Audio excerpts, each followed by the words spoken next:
10 ሺህ በላይ ካሽ ገንዘብ ይዞ መገበያየት በሕግ ሊያስቀጣ ነው። መረጃውን እንነግራችኋለን። በአዲስ አበባ ከተማ የውሃ ማጠራቀሚያ ታንከር በትምህርት ቤት ውስጥ ወድቆ 12 ተማሪዎች ተጎድተዋል። በአዲስ አበባ ነጋዴዎች አምሽተው እንዲሰሩ የተላለፈው ሕግ ወይም ውሳኔ ከአዲስ አበባ ዙሪያ ተመላልሰው በሚሰሩ ተቀጣሪዎች ላይ ከፍተኛ ተጽዕኖ እያሳደረብን ነው ሲባል ቅሬታ አቅራቢዎች ተናግረዋል። አሃዱ በዚህ ጉዳይ ላይ መረጃ አለው። በህንድ የአውሮፕላን መከስከስ አደጋ ህይወታቸውን ያጡ ሙሉ የቤተሰብ አባላት ጉዳይ እንዲሁም ደግሞ ለምልክት አንድ ሰው መትረፉ መነጋገሪያ ሆኗል።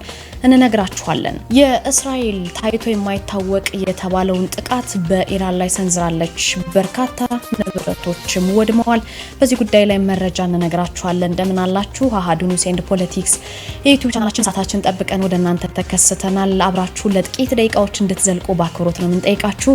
በያላችሁበት ጥሩ ጊዜ። ወደ ቀዳሚ መረጃ አልፋለሁ። እኔ ናርዶስ አለማየሁ ነኝ።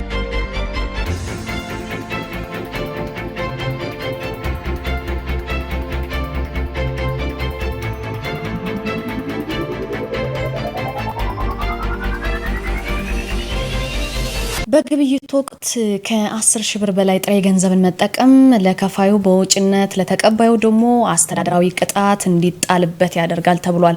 አዲሱ የገቢ ግብር አዋጅ ሲጸድቅ ከ10 ሺህ ብር በላይ ግብይትን በጥሬ ገንዘብ መፈጸም የሚያስቀጣ ይሆናል እየተባለ ነው። ረቂቅ አዋጁ ላይ ሀሳብ ለማዋጣት ከተሳተፉ ባለሙያዎች የተወሰኑት ተግባራዊ ይደረጋል በተባለው አሰራር ላይ የተወሰኑ ጥያቄዎችን አንስተዋል። የገንዘብ ሚኒስቴር ደግሞ የህግ ጉዳዮች መምሪያ ኃላፊ አቶ ተወዳጅ መሐመድ አዋጁ ተግባራዊ የሚደረገው በጥሬ ገንዘብ የሚፈጸም ግብይትን መገደብን ታሳቢ አድርጎ ነው ብለዋል። በአንድ ግብይት የሚፈጸም የጥሬ ገንዘብ ክፍያ እንግዲህ ከ10 ሺህ ብር ከበለጠ ትርፉ ብር ለከፋዩ በውጭነት አይያዝም ማለት ነው። ስለዚህ ገንዘቡን የተቀበለውም የትርፉን ገንዘብ እጥፍ አስተዳደራዊ ቅጣት ይጣልበታል። ለምሳሌ ያህል የ20 ሺህ ብር ግብይት በጥሬ ገንዘብ ቢፈጽም ለነጋዴው ከ10 ሺህ ብር በላይ ያለው በውጭነት አይያዝም ማለት ነው። ለተቀባዩ ደግሞ ከ10 ሺህ ብር በላይ ያለው ቀሪ 10 ሺህ ብር እጥፍ ማለትም 20 ሺህ ብር ቅጣት ይቀጣል እንደማለት ነው።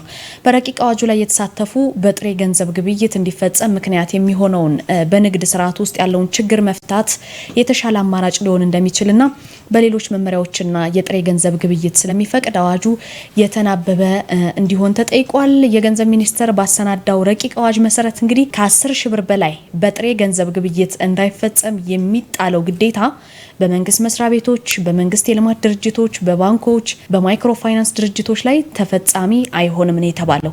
ሌሎች አዋጁ ተፈጻሚ የማይሆንባቸው ግለሰቦችና ድርጅቶች የገንዘብ ሚኒስቴር በሚያወጣው መመሪያ ዝርዝራቸው ይፋ ይሆናል ማለት ነው። ከላይ በጠቀስኳቸው ጉዳዮች ላይ መሰረት ተደርጎ ግን ከ10 ሺህ ብር በላይ ካሽ ገንዘብ መገበያየት ሊያስቀጣ እንደሚችል ተወስኗል ማለት ነው። በአዲስ አበባ ከተማ የውሃ ማጠራቀሚያ ታንከር በትምህርት ቤት ውስጥ ወድቆ 12 ተማሪዎች ተጎድተዋል። ሰኔ 5 ቀን 2017 ጉለሌ ክፍለ ከተማ ከሰዓት በኋላ ሸጎሌ አንበሳ ጋራዥ በሚባለው በተለምዶ በመኖሪያ ቤት ጣሪያ ላይ ተሰቅሎ የነበረ የውሃ ማጠራቀሚያ ታንከር በትምህርት ቤት ውስጥ ወደቀ። በተማሪዎች ላይ ደግሞ ጉዳት ደረሰ። ይህንን ያለው የአደጋ ስጋትና ስራ አመራር ኮሚሽን ነው። አደጋው ያጋጠመው ከትምህርት ቤት አጠገብ የሚገኝ በግለሰብ መኖሪያ ቤት ጣሪያ ላይ የነበረ 3000 ሊትር ውሃ መያዝ አቅም ያለው ታንከር ፍቅር የመጀመሪያ ደረጃ በሚባል ትምህርት ቤት ጣሪያ ዘልቆ ወደ ውስጥ ወደ ትምህርት ቤቱ በመግባቱ ነው አደጋው የተከሰተው ብለዋል የኮሚሽኑ የህዝብ ግንኙነት ባለሙያ። ታንከሩ ጣሪያውን ሰንጥቆ ሲገባ ተማሪዎች በክፍል ውስጥ በመማር ላይ የነበሩ ናቸው። በእነዚህም 12 ተማሪዎች ላይ ቀላልና ከባድ ጉዳት እንዲሁም ደግሞ መካከለኛ ጉዳት ደርሷል። የኮሚሽኑ አደጋ ስጋት ሰራተኞች ከትምህርት ቤቱ ጋር ባደረጉት ፈጣን ርብርብ በተማሪዎች ላይ የከፋ ጉዳት እንዳይደርስ ማድረግ ተችሏል። ጉዳት የደረሰባቸው ተማሪዎች ደግሞ በኮሚሽኑ አምቡላንሶች ውስጥ ሕክምና እየተደረገላቸው ወደ አቤት ሆስፒታል ነበር የተወሰዱት። ትምህርት ቤቱ ፍቅር የመጀመሪያ ደረጃ የተባለ የግል ትምህርት ቤት ሲሆን ጉዳት የደረሰባቸው 3ኛ ክፍል ተማሪዎች ናቸው። ገና 3ኛ ክፍል ናቸው። የውሃ መያዣ ታንከሮች በሚሰቀሉበት ከፍታ ላይ ወድቀው መሰል አደጋዎች እንደዚህ አይነት ተመሳሳይ አደጋ ያልታሰበ አደጋ በተለይ በህፃናት ላይ እንዳያጋጥሙ የሚሰቀለው የውሃ ታንከር በብረትና በአርማታ የታሰረ እንዲሁም ደግሞ አስፈላጊውን የደህንነት መስፈርት ያሟላ መሆን አለበት ሲሉ አቶ ንጋቱ ለብስራት ተናግረዋል ማለት ነው። በተለይ በትምህርት ቤቶች ላይ ከፍተኛ ጥንቃቄ ማድረግና ትምህርት ቤቶችም ደግሞ በአካባቢያቸው ለአደጋ የሚያጋልጡ አሰራሮችን መከታተል፣ ማስተካከያ እርምጃዎች እንዲወሰዱ ማድረግ ምንድነው የሚለውን ደግሞ ዞረው መቃኘት እንደሚገባም ከእንደዚህ አይነት አደጋ ለመቆጠብ እንደሚረዳ ነው ኮሚሽኑ ያሳሰበው። አዲስ አበባ ውስጥ ነጋዴዎች አምሽተው እንዲሰሩ የተላለፈው ህግ ወይም ውሳኔ የምታስታውሱት ነው። ከአዲስ አበባ ዙሪያ ተመላልሰው በሚሰሩ ተቀጣሪዎች ላይ ግን ከፍተኛ ተጽዕኖ እያሳደረብን ነው ሲሉ ቅሬታ አቅራቢዎች ለአሃዱ ተናግረዋል። ተጽዕኖን ለመቀነስ የተዘጋጀው አዲስ መመሪያ ውይይት እየተደረገበት ነው። ከእንደገና ውይይት የተደረገበት ነው። የአዲስ አበባ ካቢኔ እንግዲህ ነጋዴዎች አምሽተው እንዲሰሩ ያስተላለፈው ውሳኔ ከአዲስ አበባ ዙሪያ በተለይ ከሩቅ አካባቢ ተመልሰው በሚሰሩ ተቀጣሪዎች ላይ ከፍተኛ ተጽዕኖ እንዳሳደረባቸው ነው ቅሬታ አቅራቢዎች ለዚህ ሁለኛ ሚዲያ ለአሃዱ የተናገሩት። በመዲናው የሚገኙ ነጋዴዎች የስራ ሰዓታቸውን እስከ ምሽት 4 ሰዓት ድረስ አምሽተው እንዲሰሩ የወጣ መመሪያ ነበረ። ሸገር ሲቲን ጨምሮ በአዲስ አበባ በቅርብ ርቀት ከሚገኙ በተለይ ከከተሞች ተመላልሰው የሚሰሩ ተቀጣሪዎች ላይ አሉታዊ የሆነ ተጽዕኖ እያሳደረ እንደሚገኝ ነው እነዚህ ግለሰቦች የገለጹት። ታዲያ ቅሬታ አቅራቢዎቹ አዲሱን አሰራር ተከትለው ስራቸውን በሚያከናውኑ ጊዜ የትራንስፖርት እጥረትን ጨምሮ ዘረፋ፣ ድብደባ፣ በርካታ የወንጀል ድርጊቶች እየተጋለጥን ነው ብለዋል ቅሬታ አቅራቢዎቹ። አሃዱም የነዚህን የቅሬታ አቅራቢዎችን ጥያቄ ይዞ የአዲስ አበባ ከተማ ንግድ ቢሮን ጠየቀ። የተቋሙ ዳይሬክተር አቶ አሸናፊ ብርሃኑ መልስ ሰጡ። መኖሪያቸውን በተጠቀሱት አካባቢዎች ያደረጉ ነጋዴዎችና ተቀጣሪ ሰራተኞች የሚደርስባቸውን ተጽዕኖ ለመቀነስ አዲስ መመሪያ በማውጣት በቅንጅት እየተሰራ ነው ብለዋል። ሲመልሱ ከአዲስ አበባ ከተማ ንግድ ቢሮ፣ ከሸገር ሲቲ፣ ከኦሮሚያ ክልል መስተዳደር እንዲሁም ደግሞ ከሌሎች ከሚመለከታቸው ጋር በመተባበር ደግሞ ነጋዴዎች መመሪያውን ባከበረ መልኩ ሲሰሩ ያለ ስጋት እንዲንቀሳቀሱ የወንጀል የተለያዩ ስጋቶች የተጠቀሱት ስጋቶች ሳይኖርባቸው መስራት እንዲችሉ ደንብ እንደሚወጣም ተነስቷል ማለት ነው። የአዲስ አበባ ከተማ አስተዳደርም ያወጣውን ደንብ የካቲት 29 ነበር የወጣው ይሄ ደንብ። ይህ ደንብ ጸድቆ ደንብ መመሪያዎች ተዘጋጅተውለት ከመጋቢት 10 ቀን 2017 ጀምሮ ነው ተግባራዊ መሆን የጀመረው ማለት ነው። ደንቡን ተላልፈው የሚገኙ ነጋዴዎች ላይ የሚጣለው ቅጣት ተግባራዊ ለማድረግ ደግሞ የጸጥታ፣ የትራንስፖርት እንዲሁም ሌሎች የቁጥጥር ስራዎች ላይ ትኩረት ተደርጎ እየተሰራ ነው ተብሏል። ነገር ግን ይህ አዋጅ ከሩቅ ከአዲስ አበባ አዋሳኝ ቦታዎች መጥተው ለሚሰሩ ሰዎች ስጋት ነው ሲሉ ቅሬታ አቅራቢዎች ለዚሁ ለአሃዱ ሚዲያ ገልጸዋል። በትላንትናው ዕለት በዓለም ዙሪያ አንድ አሳዛኝ ክስተት ተከስቶ ነበረ። በህንድ የአውሮፕላን መከስከስ አደጋ ህይወታቸውን ያጡ ሙሉ በሙሉ አንድ ሰው ሲቀር ሙሉ በሙሉ ህይወታቸውን አጥተዋል። ሙሉ ዓለምን ያሳዘነ ክስተት ተከስቷል። 242 ሰዎችን አሳፍሮ የነበረ አውሮፕላን በህንድ ምዕራብ አህመዳባድ በምትባል ከተማ ከተነሳ በኋላ በአንድ ትልቅ ዓለም አቀፍ አውሮፕላን ማረፊያ አካባቢ ተከስክሶ ከአንድ ተሳፋሪ በቀር ሁላቸውም ህይወታቸው አልፏል። ዶክተር ፕራቲክ የሚባል ሰው ኑሮን ለማሸነፍ ከባለቤቱና ከ3 ልጆቹ ተለይቶ ለ6 ዓመታት ኑሮን በእንግሊዝ ለንደን አድርጎ ነበረ። በጊዜ ሂደት ግን ውድ ባለቤቱና ልጆቹን ወደ ለንደን አምጥቶ ደስተኛ ህይወት የመኖር ህልምን ሰንቆ ብዙ ችግሮችን አሳልፎ በሰላም ህይወቱን እየኖረ ነበረ። ከአመታት ውጣ ውረድ በኋላ ምንድነው የሆነው? አስፈላጊውን ሁሉ አሟልቶ ቤተሰቦቹን ወደ ለንደን የመውሰድ እቅዱን እውን ለማድረግ በጣም ይተጋ ነበረ። ባለቤቱ 2 መንታ ልጆቹ፣ 1 ሴት ልጆቹ በምስሉ ላይ የምትመለከቷቸው የሚያማምሩ ልጆቹን በለንደን የተሻለ ህይወት ለመኖር ሂደቱ ማለቁን ሲሰሙ እጅግ ተደሰቱ። ለጉዞ መሰናዳት መዘጋጀት ጀመሩ ማለት ነው። በምትኖርበት አካባቢ እውቅ የህክምና ባለሙያ የሆነችና ታታሪ የምትባል ባለቤቱ ዶክተር ኮሚ ከጉዞ 2 ቀናት በፊት ስራዋን በፈቃደኝነት ለቀቀች። መልቀቂያ አስገብታ ከስራዋ ተሰናበተች። ሌላ ኑሮ ልትጀምር ስለሆነ ማለት ነው። ከዛም ቤተሰቡ ወደ ለንደን ለመብረር ሻንጣውን ሸከፈ። በለንደን በአዲስ መንፈስ አዲስ ህይወት ለመጀመር በማለም እንግዲህ ወዳጅ ዘመዶቻቸውን ተሰናብተው ወጡ ማለት ነው። የአንድ ቤተሰብ አባላቱ ለአመታት የጠበቁት ቀን ደርሶ በጉጉት በተስፋ ወደ ለንደን ለመብረር በአህመዳባድ አውሮፕላን ማረፊያ ተገኙ። የበረራ ቁጥሩ 171 በሆነው አውሮፕላን ከገቡ በኋላ በረራ ከመጀመራቸው በፊት የተመለከቱትን ምስል በራሳቸው ሰልፊ ተነስተው ለወዳጅ ዘመዶቻቸው አጋሩ። ወዳጅ ዘመዶቻቸው መልካሙን ሁሉ ተመኙላቸው። ይሁን እንጂ ያሰቡት አልሆነም። እነሱ ሩቅ አስበው ነገር ግን ቅርብ አዳሪ ሆኑ ማለት ነው። የተሳፈሩበት አውሮፕላን በጀመረ በ30 ሰከንዶች ውስጥ በአሰቃቂ ሁኔታ ወዲያውኑ ተከሰከሰ። ዶክተር ፕራቲክ ባለቤቱ 2 መንታ ወንድና አንዲት ሴት ልጆቹ በአደጋው ህይወታቸው በቅጽበት ከመኖር ወደ አለመኖር ተቀየረ። የዶክተር ፕራቲክ እና ቤተሰቦቹ በለንደን አብሮ የመኖር ህልምም በአሳዛኝ ሁኔታ በሰከንዶች ውስጥ ዶጋመድ ሆነ ማለት ነው። ከምዕራብ ህንድ አህመዳባድ አውሮፕላን ማረፊያ 242 ሰዎችን አሳፍሮ በመብረር ላይ የነበረ አውሮፕላን በቅጽበቶች ተከሰከሰ። እዛው ሲነድም በማህበራዊ ሚዲያ ላይ በሰፊው ሲዘዋወር ነበረ። በዚህ መልኩ የአንድ ቤተሰብ ሙሉ አባላት ህይወታቸውን አጡ ማለት ነው። ከዛ በተቃራኒ ግን ብዙዎች የተቀባበሉት የፈጣሪን ታምር ደግሞ ሁሉም በየእምነቱ የፈጣሪን ታምር ያየበት ደግሞ አንድ ክስተት አለ። በዚህ መንገድ ላይ የሰው ልጅ ይተርፋል የማይባልበት በዚህ መንገድ ብትንትኑ በወጣ አውሮፕላን ውስጥ ደግሞ የፈጣሪን ታምር የታየበት አጋጣሚ አለ። አንድ ህንዳዊና የእንግሊዝ ዜግነት ያለው ግለሰብ ምስሉ ላይ የምትመለከቱት ቀደም ብሎ ከእንግሊዝ ዘመዶቹን ለመጠየቅ ወደ ህንድ ያቀና ነበረ። ነገር ግን በህንድ በተከሰከሰው አሰቃቂና ብዙዎችን ያሳዘነ ያስለቀሰ አውሮፕላን አደጋ ተረፈ፣ ብቻውን ተረፈ። ከህንድ ወደ ለንደን እየተመለሰ በነበረ ጊዜ በተሳፈሩበት ቦይንግ 787 የሚል ስያሜ ባለው አውሮፕላን አሰቃቂ በሆነ ሁኔታ እሱ የተሳፈረበት አውሮፕላን ማለት ነው ተከሰከሰ። ይሁን እንጂ በአውሮፕላኑ መስኮት በኩል የተቀመጠው ግለሰብ ከአደጋው ህይወቱ እንዲተርፍ ምክንያት እንደሆነ እየተነገረ ነው። ግለሰቡ እንግዲህ ከአህመዳባድ አውሮፕላን ማረፊያ ከአውሮፕላኑ ከተነሳ 30 ሰኮንድ በኋላ ከፍተኛ ድምጽ ማሰማት መጀመሩና ወዲያውኑ በሰኮንዶች ልዩነት ያ ከፍተኛ ድምጽ ሲያሰማ የነበረ አውሮፕላን መከስከሱን ለሂንዱስታን ታይምስ ገልጿል። ከአውሮፕላኑ መከስከስ በኋላ ራሴን ስቼ ነበረ፣ ነገር ግን ስነቃ የሞቱ ሰዎች አስከሬን አጠገቤን ሞልቶት ነበረ። የሞቱ ሰዎች አስከሬን ሳይ ተነስቼ በድንጋጤ ሮጥኩኝ ሲልም ተናግሯል። በአደጋው ሰውነቱ ላይ መጠነኛ ጉዳት ፊቱ አካባቢ እንደምትመለከቱት ደርሶበት ነበረ። ግለሰቡ ሰዎች ደርሰው ወዲያው ወደ ሆስፒታል እንደወሰዱትና ሕክምናውን እየተከታተለ እንደሚገኝ ተነግሯል። ግለሰቡ በእግሩ በደረቱና በአይኖቹ አካባቢ መጠነኛ ጉዳት ደርሶበታል። በህንድ በተከሰተው የአውሮፕላን አደጋ እንግዲህ እስካሁኑ የ204 ሰዎች አስከሬን ተገኝቷል። ቀሪ ሰዎችን ደግሞ እንደተለመደው የአደጋ ጊዜ ሰራተኞች የመፈለግ ስራውን አጠናክረው ቀጥለዋል። ይህን ሰው ሁሉም ሰው በየእምነቱ ፈጣሪ ያተረፈው የፈጣሪ ታምር የታየበት እጅግ ታምር ነው እያሉ በመላው ዓለም እየተቀባበሉት ይገኛሉ ማለት ነው። ወደ መጨረሻው ዜናችን አለፈን። የእስራኤል የጥቃት ማዕበል በኢራን ላይ ባልተጠበቀ መንገድ ተገኝቷል። የእስራኤል ጥቃት ማዕበል እንደቀጠለ ነው። የእስራኤል መከላከያ በኢራን የኒኩሌርና ወታደራዊ ጣቢያዎች ላይ ከባድ የአየር ጥቃት አድርሳለች።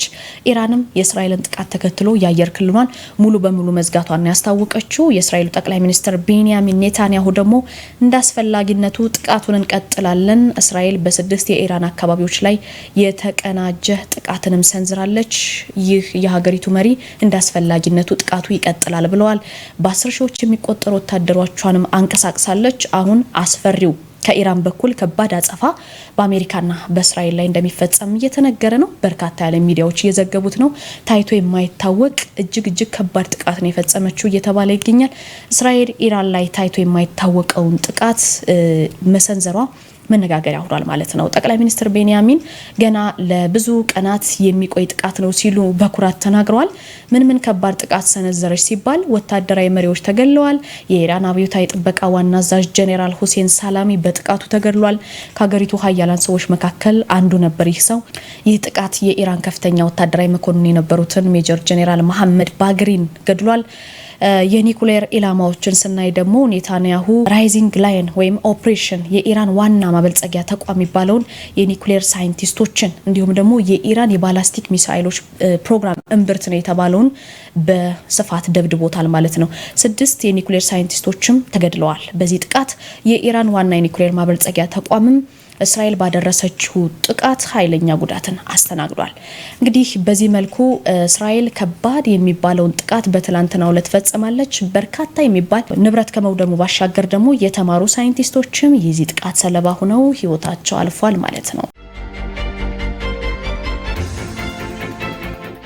አሁን ደግሞ ለካንሰር መድኃኒቶች ተደጋጋሚ ጨረታ ቢወጣም አቅራቢዎቹ ግን በብዛት እንደማይሳተፉ ስለመገለጹ፣ ህወሓት ከኤርትራ ጋር ማድረግ የጀመረው ግንኙነት የጦርነት ስጋት መፍጠሩ ስለመነገሩ፣ እንዲሁም በኢትዮጵያ 90% የሚሆኑት ከ10 ዓመት በታች ህጻናት በትክክል ማንበብ እንደማይችሉ ስለመገለጹ ባልደረባዬ ታሪኩ ጋሹ እናንተን ከአሀዱ ስቱዲዮ አጠራ አድርጎ መረጃውን ይነግራችኋል። ከኔ ጋር የነበሩን ዜናዎች እነዚህ ናቸው። ወደ ታሪኩ ወስዳችኋለሁ።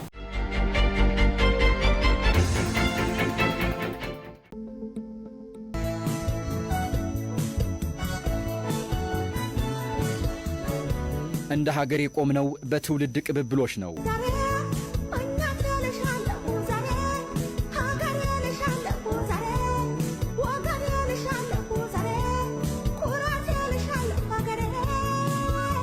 ትናንት በተሰራ ጥፋት ዛሬያችንን አናበላሽ። ታሪክን ለታሪክ ትተን ዛሬ ላይ ለነገ የሚነገር በጎ ታሪክ እንስራ።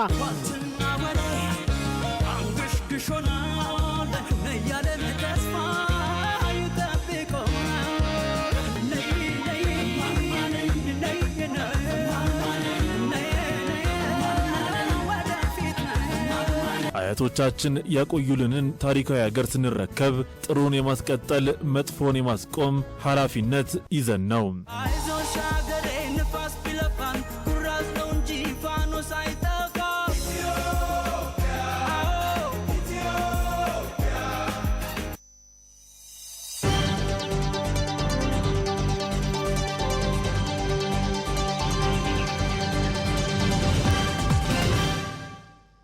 በድጋሜ ሰላም ለእናንተ ይሁን ውድ ቤተሰቦቻችን። የኢትዮጵያውያን ድምጽ ከሆነው አሃዱ ሬዲዮ 94.3 እየተላለፈ የሚገኘውን የዕለተ አረብ ሰኔ 6 ቀን 2017 ዓ.ም አሃዱ ልሳን ማለዳችንን እየተከታተላችሁ ትገኛላችሁ።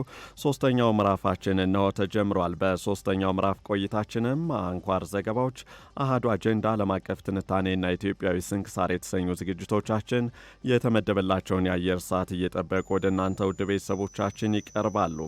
ውድ ቤተሰቦቻችን የዕለቱን አሃዱ ልሳን እየመራው ታሪኩ ጋሹ በመስተንግዶ ቴክኒኩን በመቆጣጠር ፍጹም የሽጥላ አብረናችሁ ቆይታ እያደረግን እንገኛለን።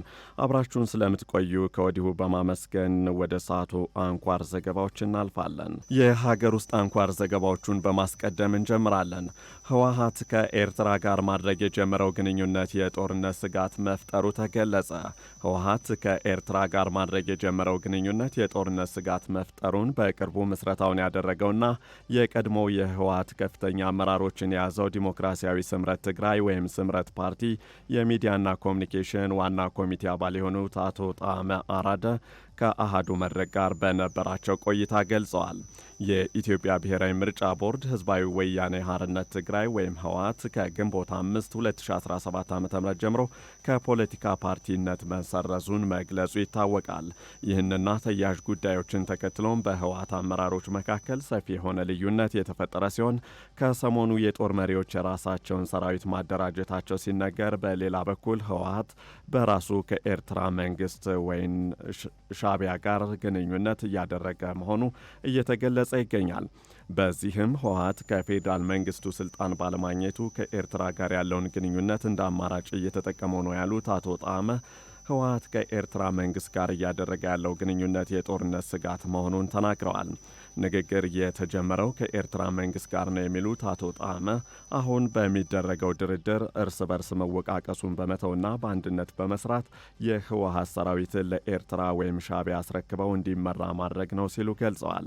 ነገር ግን በህወሓት ስር ያለው የታጠቀ ሰራዊት ለትግራይ ህዝብ እንጂ ለህወሓት አይደለም የወጣ ነው በማለት መደበኛው ወታደር በሁለት መከፈሉ በሁለት ኃይሎች መካከል የታሰበው እቅድ እንዳይሳካ አድርጓል ብለዋል። ህዝቡን ለማሳመን ዛላምበሳ፣ ኢሮብ፣ ራማ፣ አክሱም፣ አድዋና ሌሎች አካባቢዎች ላይም ስብሰባዎች መደረጋቸውን ገልጸው በመድረኮቹ ከሻዕቢያ ጋር ታርቀናል ወይ በሚል ለቀረበላቸው ጥያቄም እኛም የእነሱን በደል ትተናል፣ እነሱም የኛን ትተዋል የሚል ምላሽ ከህወሓት በኩል መሰጠቱን አንስተዋል። በህወሓት በኩል የፌዴራል መንግስትን እንደ ጠላት አድርጎ የማቅረቡ ስራ ቢኖርም ህዝቡ ግን በፕሪቶሪያው ስምምነት ችግሩ ተፈቷል ብሎ እንደሚያምን ገልጸዋል። አክለውም ህዝብ እርስ በርሱ ጠላት ሊሆን አይችልም ያሉ ሲሆን ስርዓት ግን የሀገርም የህዝብም ጠላት እንደሚሆን ጠቁመዋል። ነገር ግን ድርጅቱ ከሻዕቢያ መንግስት ጋር የሚያደርገው ግንኙነት ለራሱ ለህወሓትም ለሀገርም የማይጠቅም ነው ሲሉ አጽንኦት ሰጠውበታል። በኢትዮጵያ 90 በመቶ የሚሆኑት ከ10 ዓመት በታች ህጻናት በትክክል ማንበብ እንደማይችሉ ተገለጸ። በቅርቡ ዓለም ባንክ ባጠናው ጥናት መሰረት 90 በመቶ የሚሆኑት ኢትዮጵያውያን ህጻናት ቀላል ጽሑፎችን በትክክል ማንበብ እንደማይችሉና በትምህርት ድህነት ወይም ለርኒንግ ፖቨርቲ ውስጥ ላይ እንደሚገኙ የአዲስ አበባ ዩኒቨርሲቲ አስታውቋል። የዩኒቨርሲቲው የትምህርትና ቋንቋዎች ጥናት ዲን ዶክተር የቆያለም ደሴ ለአሃዱ እንደገለጹት በቅርቡ የዓለም ባንክ ጥናት መሰረት የትምህርት አሰጣጥን በተመለከተ ባስጠናው ጥናት በኢትዮጵያ 90 በመቶ ህጻናት በትምህርት ድህነት ውስጥ እንደሚገኙ አብራርተዋል። በኢትዮጵያ በተለያዩ ሰው ሰራሽና ተፈጥሯዊ ችግሮች ምክንያት ቁጥራቸው ቀላል የማይባል ህጻናት ከትምህርት ገበታ ውጭ ናቸው ያሉ ሲሆን አሁንም በስጋት ላይ የሚገኙ ተማሪዎች መኖራቸውን አያይዘው ገልጸዋል። እንዲሁም ህጻናት በትምህርት ድህነት ውስጥ መሆናቸውን ተከትሎ ለትምህርት ውድቀት ብሎም ለልማት እንቅፋት እንደሚሆኑም ገልጸዋል። በአጠቃላይ በትምህርት ስርዓቱ ላይ እንቅፋት በሚሆኑ ጉዳዮች ላይ የሚመለከተው አካል ትኩረት ሰጠው ሊሰራ እንደሚገባ አጽንኦት ሰጠውበታል። ይህንን ችግር ለመፍታትም በአዲስ አበባ ዩኒቨርሲቲ አዘጋጅነት የትምህርት አቅርቦትና ጥራትን በተመለከተ ለቀጣይ ምን አይነት መፍትሄ ወይም ለውጥ መምጣት አለበት በሚል ጥናት እየተሰራ መሆኑንም ገልጸዋል። በኢትዮጵያ ያለ የትምህርት ስርዓትን ለማዘመንና ያቋረጡ ህጻናት ወደ ትምህርት ገበታቸው እንዲመለሱ የሁሉም የማህበረሰብ ድርሻ መሆኑንም ጠቁመዋል። አክለውም ይህንን ችግር ለመፍታት እንደ ኮሌጅ የጥናት ስራዎች እንደሚያከናውኑና ለሚደረገው ጥናት ሁሉም ዜጋ ትብብር ማድረግ እንደሚገባውም አሳስበዋል። በደብረ ብርሃን ከተማ ከ5000 በላይ ተፈናቃዮች ለሰብአዊ ድጋፍ እጥረት መጋለጣቸው ተገለጸ። በጸጥታ ችግር ምክንያት ከኦሮሚያ ክልል ተፈናቅለው ከ4 ዓመት በላይ በአማራ ክልል በደብረ ብርሃን ከተማና በአጎራባች ወረዳዎች የሚኖሩ ከ5000 በላይ ተፈናቃዮች በሰብአዊ አቅርቦት ችግር ምክንያት ለተለያዩ ተላላፊና ተላላፊ ላልሆኑ በሽታዎች ተጋላጭ እየሆኑ መሆኑን አሃዱ ያነጋገራቸው ቅሬታ አቅራቢዎች ገልጸዋል። ምግብ፣ የንጽህና መጠበቂያ፣ መጠለያ በበቂ ሁኔታ ባለመድረሱ በህይወታቸው ላይም ስጋት እንደደቀነባቸው ተናግረዋል። ከ16 ከሚደርሱ ከኦሮሚያ ክልል ወረዳዎች መፈናቀላቸውን የተናገሩት ቅሬታ አቅራቢዎቹ ምንም አይነት ውሳኔ ሳይሰጠን ከ4 ዓመት በላይ በመጠለያ ካምፕ ውስጥ እየኖርን ነው ሲሉ ለአሃዱ አስረድተዋል። በአሁኑ ወቅት የክልሉ መንግስት ከ800 በላይ ድንኳኖችን በመስራት በአንድ ድንኳን ውስጥ 4 ቤተሰብ እንድንኖር አመቻችቶልን እየኖርን ነው የሚሉ ተፈናቃዮች ነገር ግን ክረምቱ ከመቃረቡ ጋር በተያያዘ የምንኖርበት መጠለያ ከዝናብ የሚከልል አይደለም ሲሉ ገልጸዋል። የፌዴራሉ መንግስትም ይሁን የክልሉ መንግስት እንዴት እየኖርን እንደሆነ እየተከታተለ አይደለም ሲሉ ለአሃዱ የተናገሩት ቅሬታ አቅራቢዎቹ አሁንም ቢሆን የሚመለከተው አካል ዜጋ መሆናችንን ከግንዛቤ ውስጥ በማስገባት ቀደምት ወደ ነበርንበት ስፍራችን እንዲመልሰንም ጥሪያችንን ለማቅረብ እንወዳለን ሲሉ ለአሃዱ ገልጸዋል። የተፈናቃዮችን ቅሬታ መነሻ በማድረግ ለተጨማሪ መረጃ ለአማራ ክልል የአደጋና ስጋት ስራ አመራር ኮሚሽን ያደረግነው የስልክ ሙከራ ሳይሳካ ቀርቷል። ተፈናቃዮች ለፖለቲካ ዓላማ ማስፈጸሚያነት እየተደረጉ ነው ሲሉ በትግራይ ክልል የሚገኙ ፓርቲዎች ገለጹ። የፌዴራል መንግስትም ሆነ የትግራይ ጊዜያዊ አስተዳደር ተፈናቃዮችን ለፖለቲካ ዓላማ ማስፈጸሚያነት እየተጠቀሙ ነው ሲሉ በክልሉ የሚንቀሳቀሱ የፖለቲካ ፓርቲዎች ለአሃዱ ገልጸዋል። የፌዴራል መንግስትም ሆነ የቀድሞው የህወሓት አካል የነበረው ጊዜያዊ አስተዳደር ተፈናቃዮችን ወደ ቀያቸው መመለስ ሳይሆን ለፖለቲካ ፍጆታ መጠቀሚያነት እያደረጉ ነው ሲሉ የሳልሳይ ወያኔ ሓርነት ትግራይ ባይቶና እንዲሁም አባይ ትግራይ ፓርቲዎች አስታውቀዋል። የትግራይን ህዝብ ጥያቄ በፕሪቶሪያው ስምምነት ማነቆ ውስጥ በማስገባት የፌዴራሉ መንግስትም ሆነ የጊዜያዊ አስተዳድሩ ለራሳቸው የፖለቲካ ፍላጎት ማስፈጸሚያነት ለመጠቀም እንጂ የትግራይ ህዝብን ከወንድምና እህት ጎረቤት ህዝብ ጋር በጋራ አብሮ እንዲኖር ተገቢውን ስራ እየሰሩ አይደለም ሲሉ ለአሃዱ የተናገሩት የሳልሳይ ወያነ ሓርነት ትግራይ የህዝብ ግንኙነት ኃላፊ አቶ ብርሃኔ አጽብሃ ናቸው። ተፈናቃዮቹ ወደ ቦታቸው የፍትህና ተጠያቂነት በማረጋገጥ እነዚህ ተፈናቃዮችን እንደ ፖለቲካ መሳሪያ መጠቀም ኮራዎች አሉ። ፌዴራል መንግስትም የመዘዘ የፖለቲካ ካርድ መቀበሪያና መጫወቻ እያደረገ ህወሓትን ደግሞ ተፈናቃዮችን እዚህ ሆስፒታል ይዘዋል። በተደጋጋሚም አሁን ህወሓት የሚመራው ማለት የፓርቲ ሁሉና ሳይመለስ ተፈናቃዮች አንመለስም ብለዋል የሚል ፕሮፓጋንዳ የሚሰሩታልና ስለዚህ በዛ ዓለም በዚህም ተፈናቃዮች የፖለቲካ መጠቀሚያ መሆን የለባቸው የሚል ነው የኛ በዋናነት። የፕሪቶሪያ ስምምነት የመሬት ማካለል አይደለም ሲሉ የተናገሩት አቶ ብርሃኔ ነገር ግን ከጦርነቱ በፊት ወደ ነበረበት እንመለስ የሚል ነበር ሲሉ አስታውሰዋል። ሆኖም አሁን ባለው የትግራይ ክልል የፖለቲካ ውጥረት ይህንን ማስፈጸም የሚቻልበት እድል በእጅጉ እየደበዘዘ ነው ሲሉ ስጋታቸውን ገልጸዋል። የትግራይ ህዝብ ከአማራ ከአፋርና ከኤርትራ ህዝብ ጋር በድንበር ተጋርቶ ለረዥም ዓመታት አብሮ የኖረ ህዝብ ነው ሲሉ የተናገሩት የህዝብ ግንኙነት ኃላፊው በተለየ መልኩ ከአማራ ክልል ጋር የተፈጠረው ፖለቲካዊ ውዝግብ በህዝብ ድምፅ ቢፈታ የተሻለ መፍትሄ ሊያመጣ ይችላል ሲሉ አስገንዝበዋል። የባይቶና አባይ ትግራይ ፓርቲ ሊቀመንበር ክብሮም በርሀ በበኩላቸው ከላይ የተነሳውን ሀሳብ የሚጋሩ ሲሆን የቀድሞ ህወሓት ስሙን ቀይሮ አሁን የጊዜው አስተዳደር የተባለውም ሆነ የፌዴራሉ መንግስት የህዝብ መሞትን መፈናቀልና የትኛውንም የሰብአዊ መብት ጥሰት ለመከላከል እየሄዱበት ያለው ርቀት እዚህ ግባ የሚባል አይደለም ሲሉ ተናግረዋል። የሚዋጋ ወጣት ከስራቸው እንዲኖር በረሃ እየበላው ሳይማር ሳይወልድ ሳያርፍ እንዲኖር ይፈልጋል። እዚህ ኃይሎች በምንም ተአምር ተፈናቃይ እንዲመለስ እንደማይፈልጉ አይተናል። ማነሻ እንዲሆነ ከዚህ በፊት ፓርቲ ማዳን አለብን፣ ህወሓትን እናትን ተፈናቃዮች ከዛ በኋላ ይመለሳሉ በሚ ተፈናቃይ ህይወትና ኑሮ ሲሳለፍ አይተናል። ስለዚህ የተፈናቀለው ወገን በዚህ ቢያደርግ አይገርምም። እያለቀ ነው ያለ። በቀላል ህመሞች በሚታከሙ እንዲሁም በረሃ በበሽታ እያለቀ ነው ያለ። አቅም አግኝቶ ወደ ጊዜያዊ አስተዳድሩ ፕሬዚደንት ቢሮ መግባት ቢችል ገርምም። ሌላ በኩል ደግሞ የፌዴራል መንግስት መነሻቸው በትግራይ የተሳሳተ እሳቤ ስላላቸው ያሉ የፌዴራል ኃይል አሁንም እኛ የምንፈልገው ሰላም ነው። እውነት ለመናገር ሰላም ነው። በድርድር የሚገኝ ሰላም፣ ሀቀኛ ውይይት የሚገኝ ሰላም ነው። ትግራይ ውስጥ አጠቅሻ የህወሓት ኃይል ቢኖር እሱ በህግ ማገድ በህግ መጠየቅ አንድ ነገር ነው። በህወሓት ምክንያት ግን የትግራይን ህዝብ የመስዋዕት በግ ማድረግን ኢሞራላዊ ኢፍትሐዊና ታሪካዊ ተጠያቂነት የሚያመጣ መሆኑን መረሳት የለበትም። ፓርቲዎቹ አሁንም ቢሆን የትግራይ ችግር የኢትዮጵያ ችግር በመሆኑ የክልሉም ይሁን የፌዴራሉ መንግስት በትኩረት ሊሰሩበት ይገባል ሲሉም አሳስበዋል። ከውጭ ወደ ኢትዮጵያ የሚገባው ምርት የጥራት ማረጋገጫ ዲጂታል አለመሆኑ ክፍተቶችን እየፈጠረ መሆኑ ተገለጸ። ከውጭ ሀገራት ወደ ኢትዮጵያ የሚገቡ ምርቶች የጥራት ማረጋገጫ የሚሰጥበት አግባብ ማኑዋል ወይም በወረቀት መሆኑ የኢትዮጵያ የገቢ ምርት ዝውውር ላይ ክፍተቶችን እየፈጠረ ነው ሲል ትሬድማርክ አፍሪካ ለአሃዱ አስታውቋል። በኢትዮጵያ ማንኛውም የገቢና ወጪ ንግድ ጥራቱ ሳይረጋገጥ ወደ የትኛውም ሀገር እንደማይላክና እንደማይገባ የገለጹት በኢትዮጵያ የትሬድማርክ አፍሪካ ዳይሬክተር እውነቱ ታየ ናቸው። ነገር ግን እስካሁንም ድረስ የጥራት ደረጃው የሚረጋገጥበት አግባብ በወረቀት ብቻ በመሆኑና ወረቀቶች እንደ ልብ በማይገኙበት ጊዜ ስራው በመጓተቱ የገቢ ምርቱ ላይ ችግር እየፈጠረ መሆኑ ተስተውሏል ብለዋል። አክለውም በዓለም ላይ የገቢና ወጪ ንግድ ከሚፈጸምባቸው ከ100 በላይ ሀገራት መካከል የዲጂታል ስርዓቱን ባለመከተል ወደ ኋላ የቀረችው ኢትዮጵያ እንደሆነችም ገልጸዋል። በዚህም መሰረት ትሬድማርክ አፍሪካ የኢትዮጵያን የገቢና ወጪ ንግድ ለማጠናከር ከሚመለከታቸው ባለድርሻ አካላት ጋር በመሆን እየሰራ እንደሚገኝ ጠቁመዋል። ይህንን የምርቶችን የጥራት ደረጃም በዲጂታል ስርዓት እንዲሆን ለማድረግ የሚያስችሉ ሰፊ ስራዎች መሰራታቸውን ያነሱት ዳይሬክተሩ በቅርቡም ከኢትዮጵያ ግብርና ባለስልጣን ጋር በመሆን ይፋ የሚደረግ የዲጂታል አሰራር መኖሩን ገልጸዋል። ለካንሰር መድኃኒቶች ተደጋጋሚ ጨረታ ቢወጣም አቅራቢዎች ግን በብዛት እንደማይሳተፉ ተገለጸ።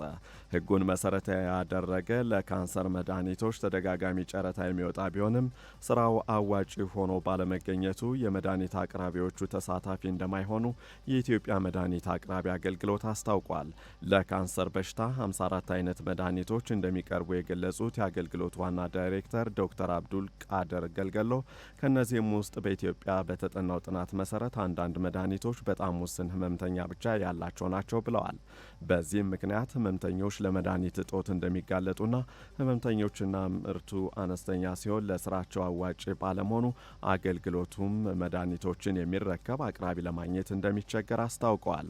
ዳይሬክተሩ አክለውም ከዚህ ቀደም በኢትዮጵያ መድኃኒቶችን ከሌሎች ሀገራት ለማስመጣት የሚያስችል መነሻ ህግ ባለመኖሩ የፍላጎቱን ልክ መድኃኒት ለማስገባት አዳጋች እንደነበረም አንስተዋል። የካንሰር መድኃኒትን በተመለከተ በጤና ተቋማት በኩልም ፍላጎቱ መኖሩን ያነሱት ዋና ዳይሬክተሩ ነገር ግን ፍላጎቱ ኑሮ በህጋዊ መንገድ የማይመጣ ከሆነ ደግሞ መድኃኒቱ ለኮንትሮባንድ ወይም ለህገ ወጥነት ተጋላጭ መሆኑ እንደማይቀር ተናግረዋል። በመሆኑም እንደ ሀገር አነስተኛ ህመምተኛ ቢኖርና አቅራቢ ባይገኝም እንኳን ለየትኛውም ህመምተኛ መድኃኒት የማቅረብ ግዴታ እንዳለበትም አንስተዋል። በዚህም መሰረት ባሳለፍነው ሳምንት ስራ ላይ በዋለ የመድኃኒትና የህክምና መሳሪያዎች የግዢ አፈጻጸም መመሪያ መሰረት ከሌሎች ሀገራት ጋር ተመሳሳይ መድኃኒቶችን በጋራ ለመግዛትና ለመጠቀም የሚያስችል የጋራ ጥምር ግዢ አሰራር ህግ መውጣቱን አንስተዋል። ስለዚህም በህጋዊ መንገድ የተመዘገበ አምራች ደህንነቱ የተረጋገጠና ለበሽታው ተጋላጭ የሆኑ ሰዎች ተለይተው መንግስት የሚፈለገውን ያህል መድኃኒት ማምጣት ከቻለ በህገወጥ መንገድ የሚገቡትን የካንሰርና መሰል መድኃኒቶች በማስቀረት እጥረቱ እንደሚቀርፍም ተናግረዋል። በኬንያ ዋና ከተማ ናይሮቢ ተቃውሞ መቀስቀሱ ተገለጸ። 3 የተለያዩ የዊሊያም ሩቶን አስተዳደር የሚቃወሙ የማህበራዊ አንቂ ግለሰቦች በህግ ቁጥጥር ስር በነበሩበት ወቅት መሞታቸውን ተከትሎ በመቶ ሺዎች የሚቆጠሩ ተቃዋሚዎች ከሀገሪቱ የጸጥታ አካላት ጋር ወደ ግጭት መግባታቸው ተነግሯል። የኬንያ ባንዲራን የያዙ ሰልፈኞች በመሃል ከተማ ናይሮቢ ዋና ዋና መንገዶችን በመዝጋታቸው ትራፊክን በማሽመድመድ ብዙ የንግድ ድርጅቶችን እንዲዘጉ አስገድደዋልም ተብሏል። ተቃዋሚዎቹ በየመንገዱ በመዘዋወር በርካቶች የኬንያ ባንዲራ ለብሰው ለፍትህ ሲሉ እየጠየቁ መግደል ይቁም የሚል ጽሑፍ ይዘውም ተመልክተዋል ተብሏል። ወጣቶች በፖሊሶች ላይ ድንጋይ በመወርወራቸው ውጥረቱ ተባብሶ ሰልፈኞቹ የአንድነት መፎክሮችን ሲያሰሙ ፖሊሶች አስለቃሽ ጭስ በመተኮስ ለሰዓታት ናይሮቢ በትላንትናው ዕለት በአመፅ ስትናጥ እንደነበር ታውቋል።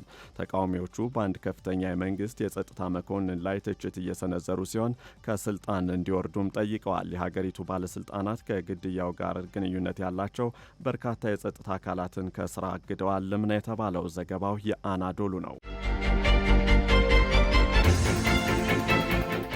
የኢራን አብዮታዊ ጥበቃ አዛዥ በእስራኤል ጥቃት መገደላቸው ተገለጸ።